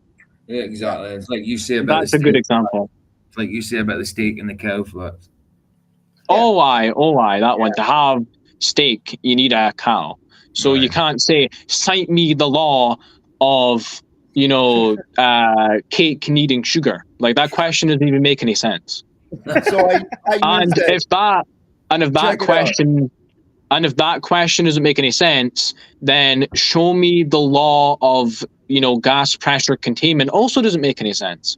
So they just keep on asking a a malformed question, and then when you obviously are not going to answer it in the way that they want, because there is no law, it's actually the prerequisite for the law. So it's a built-in feature of the law. It's that fundamental. And they know that, I think, but they just keep on tiptoeing around it. But you guys did a good job of putting the pressure, no pun intended, on them with that. I had some numbnuts come on my panel the other night, and he said that I used that whole steak analogy right there, because they were like, "Well, show me the firmament," and I said, so I used the steak analogy, and he goes, "Well, how do you know it's not plant-based meat?" And I was just like, get the because it's your analogy. I don't know. Last time I checked, when you have a porterhouse steak, it's not plant-based. What on earth? But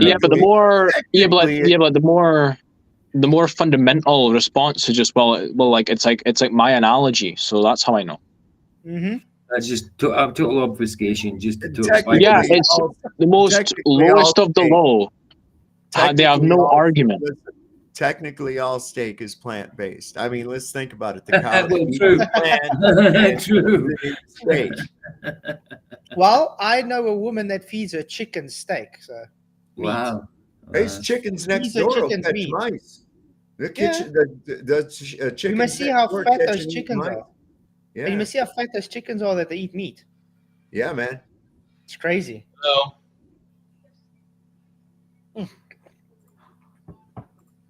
Just 10 short years apart, that two important things were published. I love you. Charles Darwin.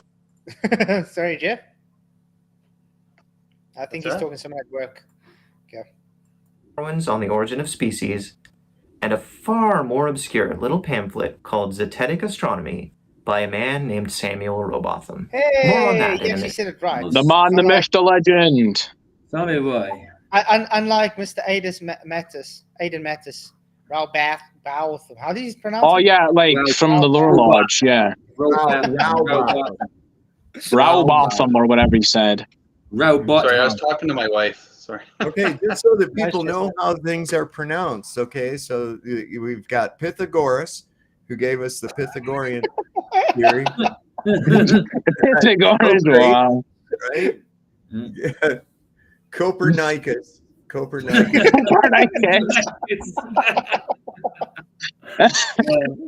about Aaron crossed his knees? How do you say that one? Aaron crossed his knees. Aaron crusty knees. Aaron crusty knees gave us the circumference of the earth. Yeah, Richard. And then, hey, Alric, what's up, man? Richard Turpin says, Al, you should do debates. You're very sharp. I agree with that. I think you'll do well. Who? Yourself. Do debates. What, me? Yeah. Why? Because you're very sharp. Well, cheers, I guess. But it's not for everybody, just to let you guys know. Not everybody. I mean, let's be real. The guys that would be if my opponents are Mick Toon, I would probably just get way too frustrated. No, I mean, me as well. Honestly, if we're talking about pressure, my blood pressure, honestly, if I had to speak to him, honestly. The pressure you needed, dude. Pressure. Does blood pressure need containment? Where's that law, Flatzoid? Wrecked. Where's the law of blood pressure containment? Wrecked. Yeah. Flatzoid is never going to come back from that one. He's done for. Yeah. I'm wrecked. Totally. Just like shut down the channel. There's no capillary action going on there. No containment. Oh, yeah, like that's actually pretty cool. Capillary action. I actually like that. Yeah. I've learned with time just to grow hair on my teeth while I debate these numbskulls. I mean, I don't even know how you would get into like the debating like circle of things. I don't even know how that works. I think with me, I was challenged in the beginning all the time, so I just took it. You had to grow hair on your teeth, but McTuan and FD have naturally got hair on their teeth. That's the species. They have hairy teeth. I mean, I could. It's to filter all the crap coming out of their mouth. You know what I mean? So we don't get I mean, like I could try maybe, but I don't really know how like it works. So, I mean, if there's any Globers on like your stream, I could have like a wee chat with them. Yeah, if like what's the guy that was in last night? Like Alec or something? I doubt that guy will ever. He's just a keyboard warrior. But if any of the a few weeks ago, he might. Yeah. He was very nice. He was cordial. The guy that was in here a few weeks ago, remember them guys? No, I don't. Guy that was asking us questions before you came. Trying to think what the guy's name was. We just had a nice discussion. It was that stream where I said, "Why is it triggered?" And then he came in and he was all nice. Who was that? I don't know. I might have seen that. Even Scott Gorg, I think you'll have a nice conversation with him as well. Oh, also, by the way, I wanted to ask you this question last night, so I might as well ask it now.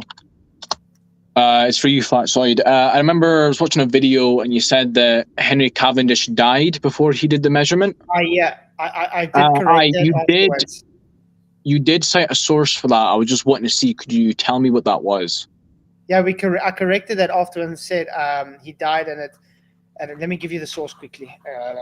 Just because it sounds really interesting, and I'm always wanting to learn more about this kind of stuff. Yeah. Because it simply says about. I even gave it to Dave as well that we used on the debate there with Craig and them. I think it was. No, we didn't. It was another one. Have you seen the Newton Project, that website? Have you seen that? It's got like all of Newton's works and like drawings and stuff. No, I didn't check that. It's a good source to learn about Newton, because like that's how you would learn about stuff like his letter to Robert Boyle and stuff like that, which you've cited before. Yeah. But I'll let you bring up the Henry Cavendish source. Yeah, I've got a few. I'm just going to bring you this one first. Newton was wrong. I got so much bookmarks and stuff with all the things I've. Oh, same. It's crazy. Trying to look for that specific one. Dave, will you maybe put it in there for him? That one where it says that it wasn't measuring Earth's. Let me grab that real quick. I can't seem to find it. I got so much. No, like it's crazy. Like the Henry Cavendish died before the measurement took place. Yeah. Also, it's that one.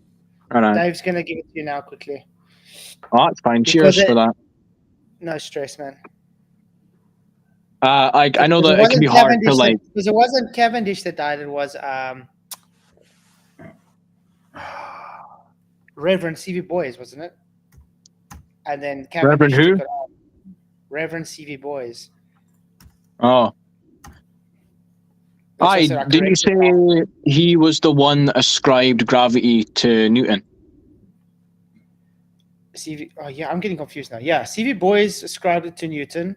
I'm trying to think what the name was. That other guy that died, and then they gave it was also Reverend, and then they gave it to Cavendish. How do you spell that for the CV? For the CV Boys, how do you spell that? This one. CV. For like the guy that ascribed it to Newton. Boys, like B.O. B.O. Sir Charles Vernon Boys. Vernon. Boys. Voice. No, that's not the one. Cameron Boyce. Experimental thermodynamics, high speed. No, it's not that one. CV boys. It's boys. Can you like spell it? Sorry. No, that's picking up something else. Oh, I'm trying sorry. to get the correct spelling. Sorry, I'm trying to get the correct spelling for you. I think It's like take your time. Cavendish. Cavendish. CV boys. Charles Vernon. Boys writes Cavendish experiment determining the constant. Here we go. Royal Society. Okay, send it to you. All right. There we go. In the There's private chat. Cat in a dish. Yeah, cat in a dish. Yeah. There's a few links for you, mate. Boys, there we go. Is it in the- That's spelled it right, yeah. Is it But in the I private chat? Yeah, it's in a private chat. No. There's Oh, three links I. for you. Oh, I. All right. There's three links Cheers for for that, by the way. A.G. Wells and CV Boys. There we go. Thank you, Sleeping Warrior, mate.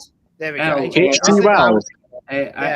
LAB's asking, it's another Scottish guy in chat. He's asking if you've read any Thomas Reid, Scottish philosopher. Oh, yeah, definitely.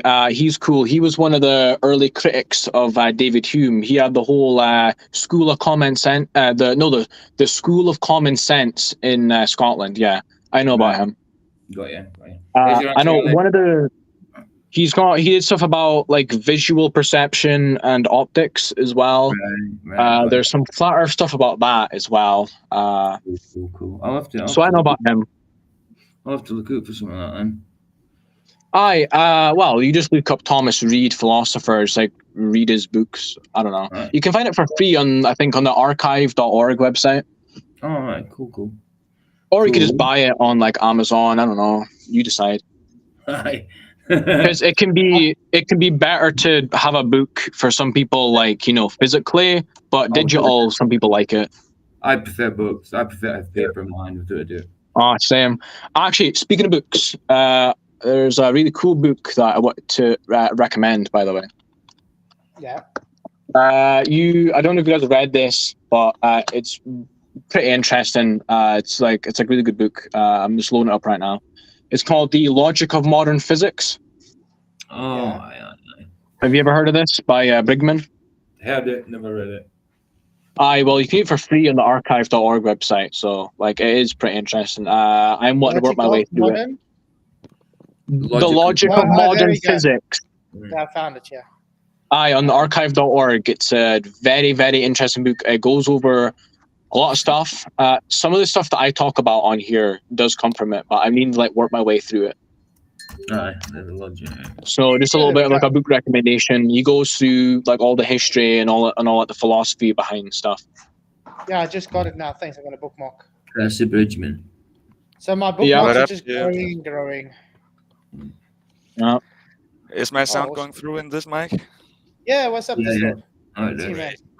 Yeah, I was listening in. The computer was messing up. Takes forever for this old PC to get warm. So finally I could get on. It's worse than the other one, but it works at least. Yeah, there's no lag on it, dude. It's steam powered. I think we're going to have to do a part 2 on this guy's video. Yeah, looks like it. Looks like it. I was ready to go on with it. Yeah, man. It's just Wednesday. Flat Earthers. Ooh, yeah, we get into that. But yeah, these part 1 and part 2 that he was talking about, very interesting topics. Really loved it. Now it's time to cover flat Earth epistemology, but it's impossible to do that without mentioning intellectual authority. Nobody knows everything. In fact, on any subject, even when expert knowledge is available, not everyone will have the capacity to understand it, nor to tell it apart from counterfeits. When in doubt, we look for clues of credibility in each source: confidence, corroboration, popularity, seeming coherence, etc. We believe whoever we judge to be most authoritative. However, authority cues are possible to fake. So how do we spot a false authority cue? This is a murky subject because authority cues are sometimes primal and associative. For example, in making this video right now, I'm exerting a wide range of non-analytic influences on you. Verbal style, vocal tone, the fact that I'm reciting from a precomposed script. Yep. I do like this guy's style, by the way. Yeah, he's good. I just wonder why his TV's on the floor, though. It's a bit weird. Not allowed to put holes in the wall, man.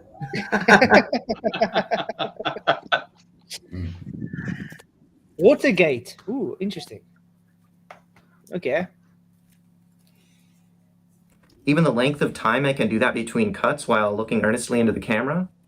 All of that is meant to communicate on some level that I've at least put a lot of thought into this.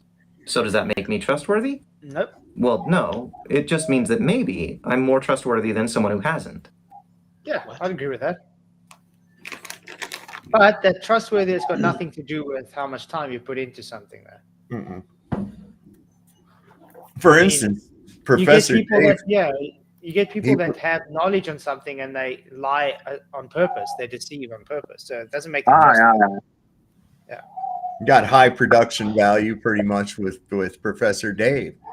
And he's full of shit as a Christmas goose, right? Oh, obviously, yeah.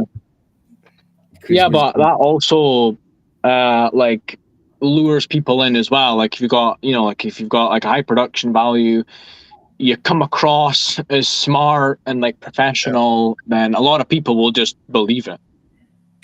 Exactly, because you talk with kind of an authority. When really, if you can see through it, you're just making like baseless claims, begging the question, appealing to the stone, right? Like if you don't know about those kind of things, like you can listen to Dave and be like, oh wow, that's actually a really good point, because you're just taken in by it. Yeah. And if you've already gone into it with a bias to begin with.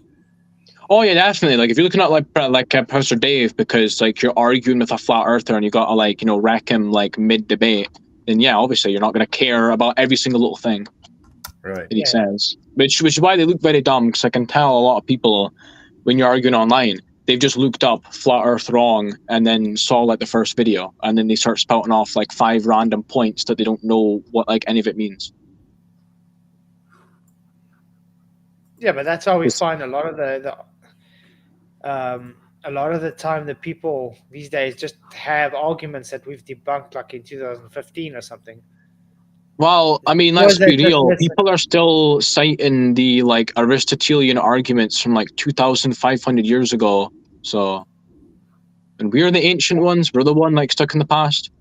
Yeah, they always. And you're over here.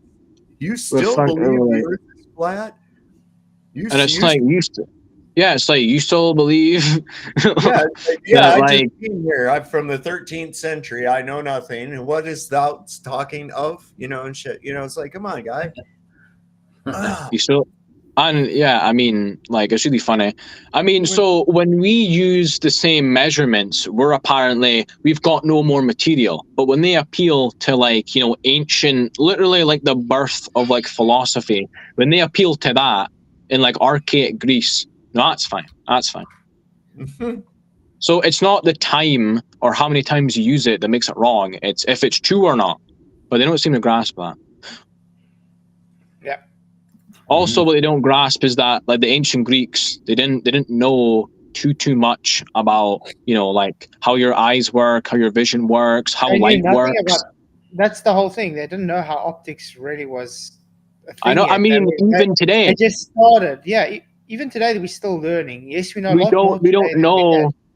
They have no theory of light. They literally don't. Because both theories of light, crepuscular and wave, were both refuted.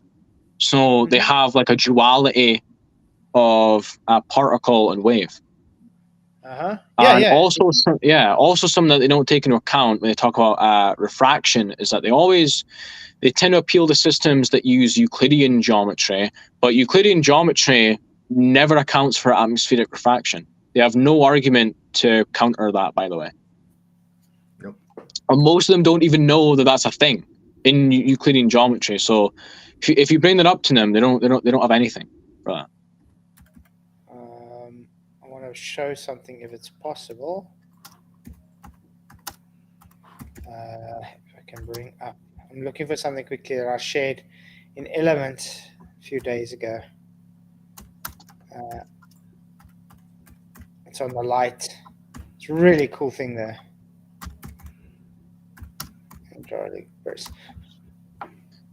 Oh, also, they don't even have like the aether anymore as well. Like they got rid of that. Yeah. So they don't have a crepuscular. They don't have wave. They don't even have like the medium to like carry it through. So really, what they have is some laws, but that's not like a theory. That's just how it can behave. And then they have some stuff that it does. Oh, and that it's and that it moves at a constant speed. I guess they have that.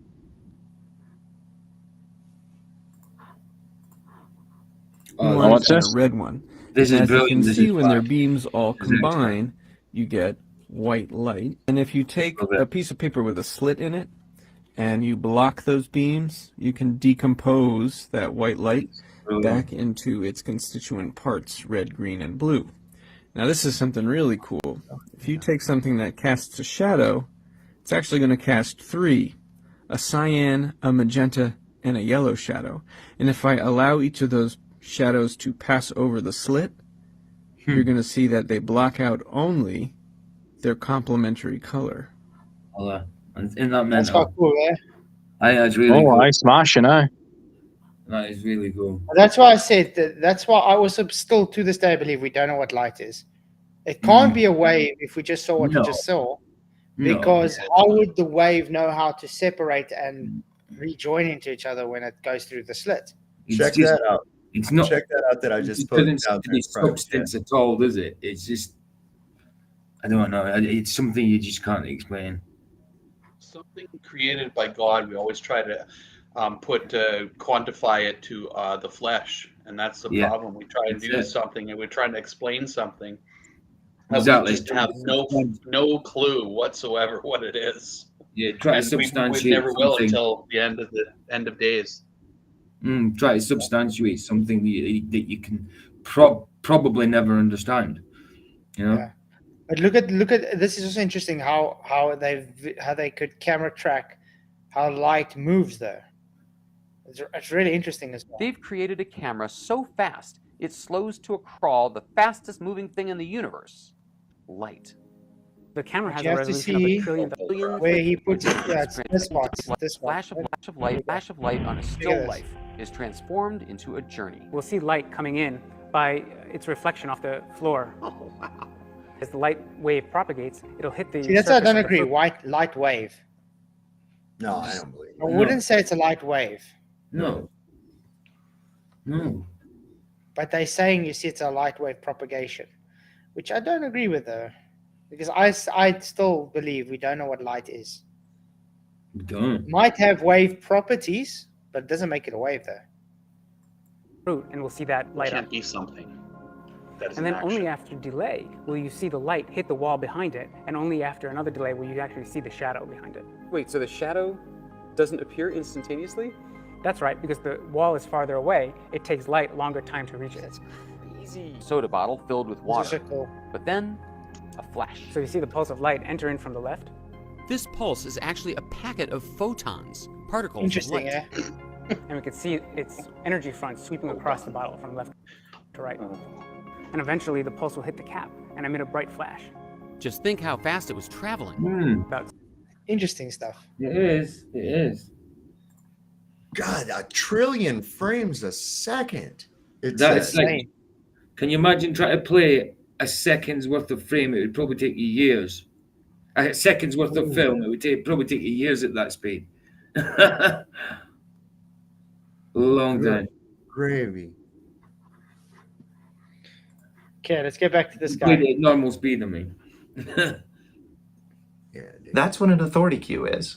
And not all authority cues are created equal. Some people exert dominance by mocking, intimidation, insults, anger, and fear-mongering. Religion has actually convinced people that there's an invisible man. The Almighty created the ape in his own image, that he gave him a soul and a mind, that he set him apart from the beasts of the jungle. Some people talk too fast to confuse and disorient. And some people just repeat their view loud enough, long enough, with a big enough crowd that the opposition eventually gets tired and gives up, basically shouting them down. Huh. So it sounds like consensus based on the globe. That's how it sounds to me, because that is actually what they do. We're more people than you, and we're just going to silence you. And if you talk loud, we'll talk louder. Right. We have all of science. That's what they say. We are the science. We are the science. Science loves us and they hate you, evil science deniers. The almighty science is going to crush you, science conspiracy denier theorists, or just like every word at once, honestly. But you know, one thing that I find very ironic about this whole thing is they always try and claim the high ground and say, yeah, we're science-based. Everything's science. You guys are just science deniers because you go against what we say is science. Right. We have two completely different views of what science even is. Exactly. But like the Craig guy, Fight the Flat Earth. I might be wrong on this, but he just seems to be more of like a pragmatist, because he's always going on about like, you know, predictability, what can you use it for, all that kind of stuff. Yeah, exactly. Which is not realism. No, it's not. Most flat earthers are like, well, obviously, but that's for different reasons. But I mean, like that's just him. Like what I'm trying to point out is, let's say they've made now a scientific theory, which they haven't anyway. And we go and we rebut it and we say, okay, this is why it's false. That should be, to them, scientific inquiry. It's supposed to be, okay, you're rebutting what we call is a validated, therefore you just brought to the table which invalidated. Instead, no, you're just science deniers. Yeah, I know.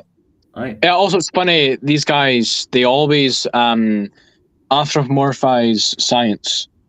Like, they always make it like, oh, science likes this, science says this, science doesn't like this. It's like, it's not a person. Yeah, it's not a person. It's not like a worldview. It's not like an institution. No, it is a method. That's all it is. They might make AI into science. They might make a science bot at some point, where you say science. What is this? Science. What is this? And the fucking bot is called science. There will be a science god at some point. Yeah, because they've made science divinity. They've given it divinity, in other words. I mean, it's like the Voltaire quote. If God doesn't exist, then it would be necessary to create him. Exactly. So these people, they will make their own God, even if they don't believe in God. They will have to make their own thing to worship, their own like an idol. The ultimate AI robot system, something, you know. We know it. We know what they're doing. They're showing it in all movies. All movies got this AI or computer they ask big questions to. I know. It's really creepy. I know. Yeah. But it does tell you, and also all like the robots and like cyborgs and all that stuff, like the transhumanism stuff and all their AI robot mix, you know, like he got a human brain, but he's plugged into a robot and all that shit. Yeah, it's pretty scary, man. It's pretty scary. It's not natural. Well, it's not. Well, I mean, they're supposed to be rising above the natural, you know. Yeah, it's downgrading yourself instead of upgrading. That's for sure. Well, yeah, because we're already made in the image of God, so like, why even bother? Yeah, if you already got it all, don't downgrade two, 3 times more. You know, it's crazy. Yeah. Of Neolithic man, 50,000 years old if it's a day. Charles Darwin's brilliant theory is a fact in the brilliant theory. It's not even a theory. Also, I mean, have you ever heard? It isn't even a good idea. I mean, it's really not. There was a guy. I've forgotten who it was, but there was a guy around the time of Darwin that wrote a book, basically responding to him and saying that no matter how hard he tried, he could never refute like a teleology behind evolution. So it's not. And also, I don't like when these people call natural selection a theory. It's not. It's like a mechanism. It's like behavior. It's a law. It's not like a theory. The theoretical part would be, you know, what causes life or what causes these things. But just stating that the mechanism happens, that's not the theoretical part. You just like that. Like you just need the mechanism to then transition into that.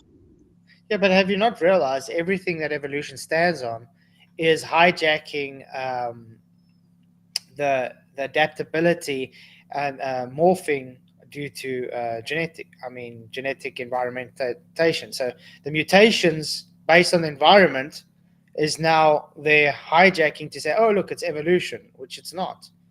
Because things adapt to environment. Just like humans, you get some people that are able to live in, for instance, Siberia or something. I'm not going to be able to go to Siberia and live like they live. Like they won't be able to come here and live like I live because they have adapted to the environment. Mm-hmm. We're still human. We haven't evolved differently. We just adapted to the environment. Just like you get some species of fish, they're the same species. They just have different adaptations to the environment. So if you have to swap them, they'll die in the other place because they weren't made to adapt there, where they've adapted for a certain environment. But they take this and say, oh, no, it's just based on evolution. Nah. But also, even if you do have like the mechanism, that doesn't prove for a whole, like chronology of evolutionary history.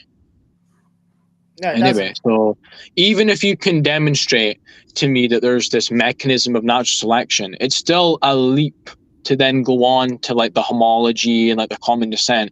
That requires entirely different demonstration, which they don't have for that. Yeah, but that's the whole thing. They don't have their beloved proto cell that they need.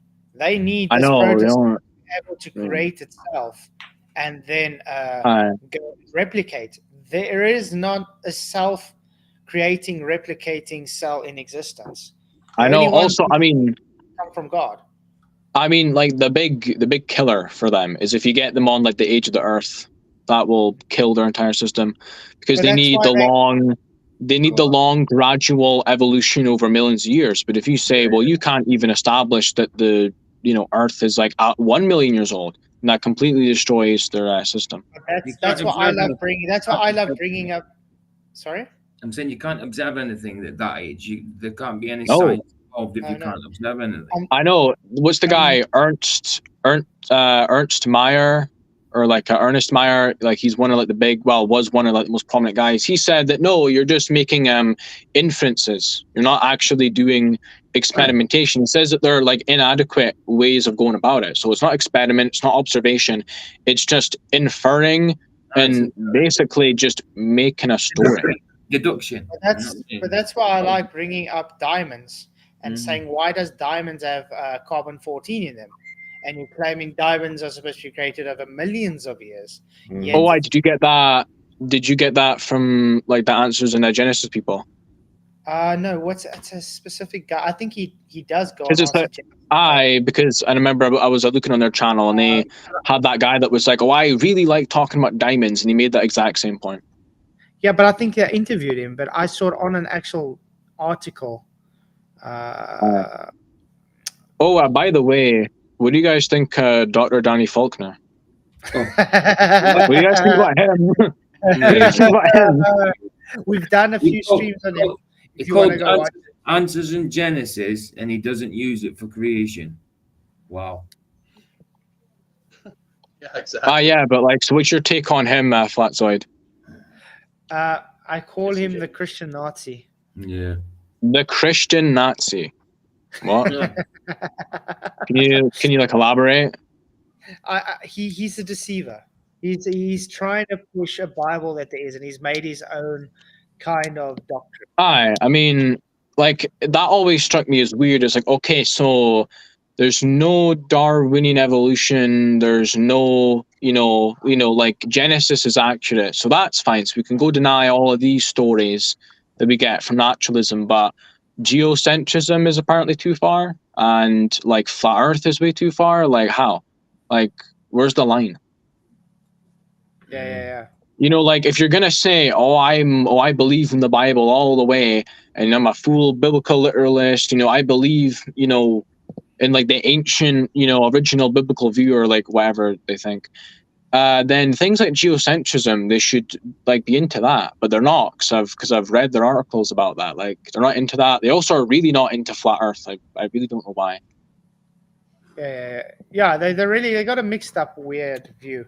But we've done a few streams on Danny Faulkner, actually recently again. So if you want to watch that, you can go and look it up. Yeah. I mean, I remember, what was it? He showed that the black swan image, and he like cropped it to not even show the argument. Yeah, but he doesn't even understand what the black swan argument is. Oh no! He definitely doesn't. He's got an article where he shows. So it's obviously like the video where the guy's zooming in, and he shows it the point before he's fully zoomed in. He's like, "Here, look, the oil rigs are both obstructed," but he doesn't realize the horizon has went way over the max distance. So he just posted a proof for flat Earth in his own article.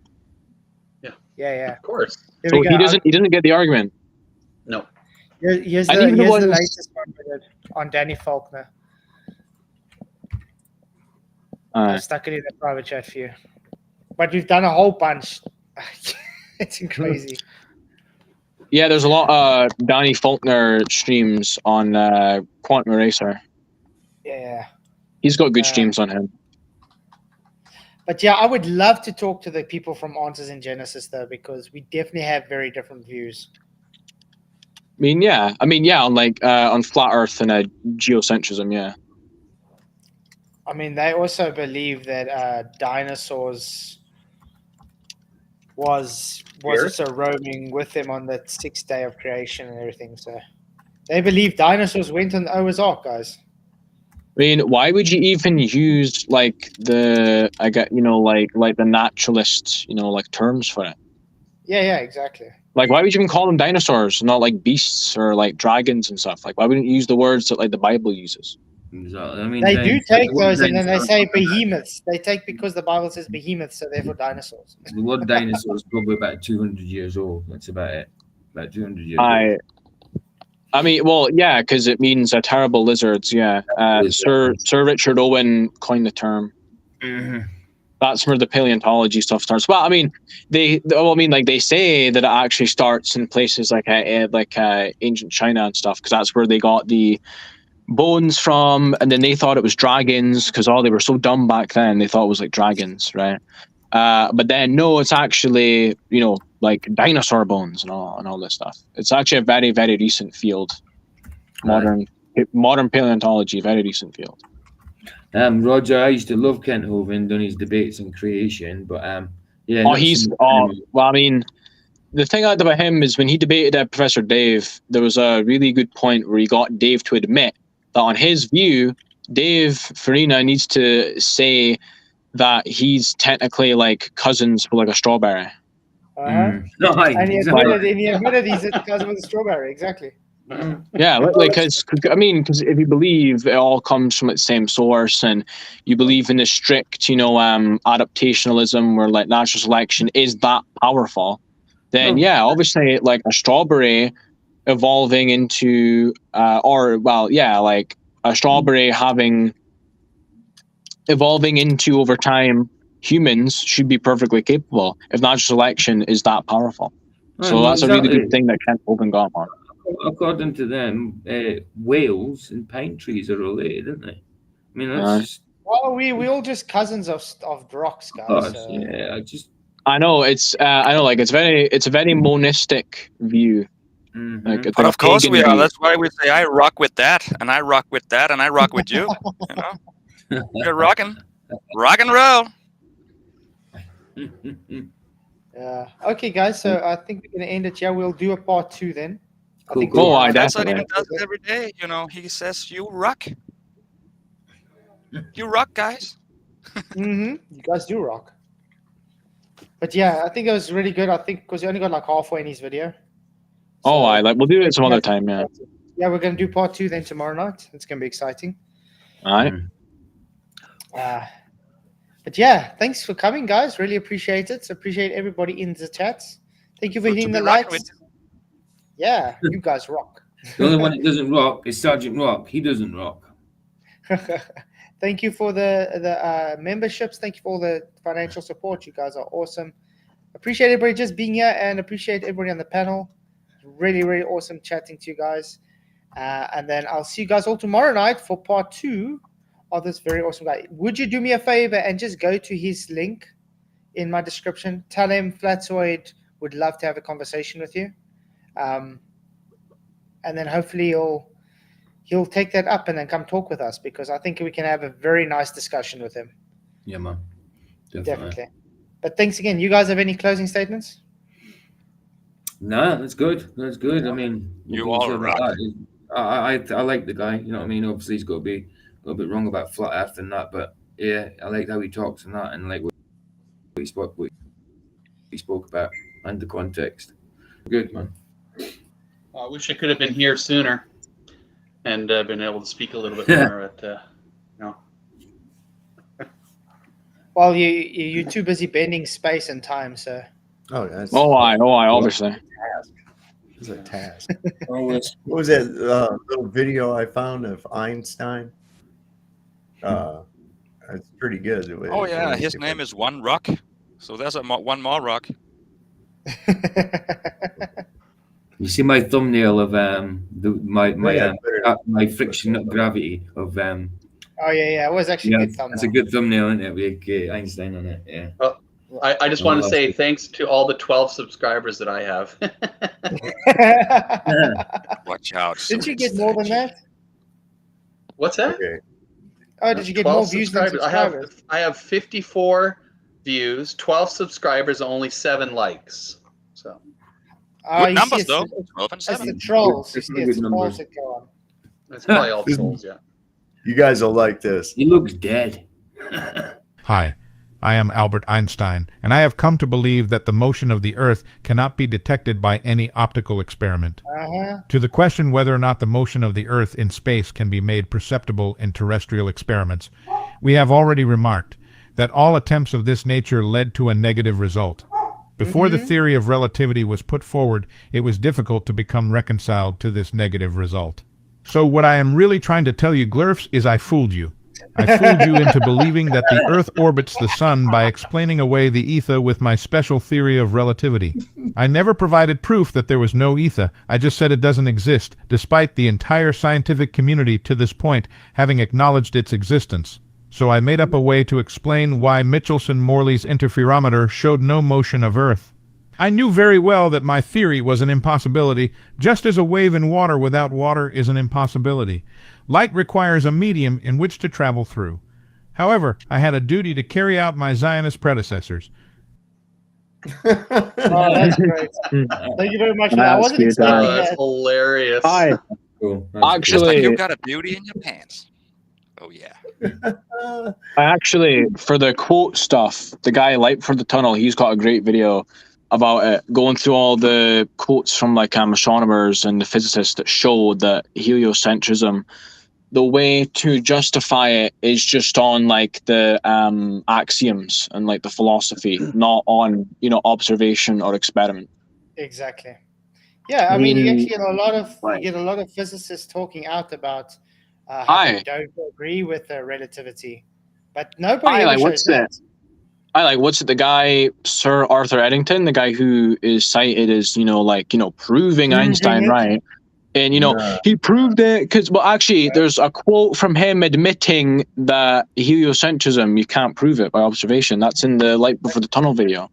Yep. So. But I mean, even the Eddington so-called experiment. It's not an experiment. Invalid. Yeah, it was an experiment and it was invalid. It didn't even give the results they wanted. They had to butcher the results to make it fit the narrative. Also, didn't they redo it and it got different results? Exactly, it was inconsistent. It's the same with the Cavendish. They redo it and it gets different results. Yeah, we got people doing it and then it doesn't work or it goes opposite direction, and then they just say, "What's the excuse? Oh, you didn't set it up right." Yeah, exactly. So if it doesn't give the result you want, it's just set up wrong. Okay. Yeah. Very scientific, that. Yeah. That's Craig for you. Absolutely. That's the peak of science, Flatside. And only when it suits them, then it's scientific. If it doesn't suit them, it's not scientific.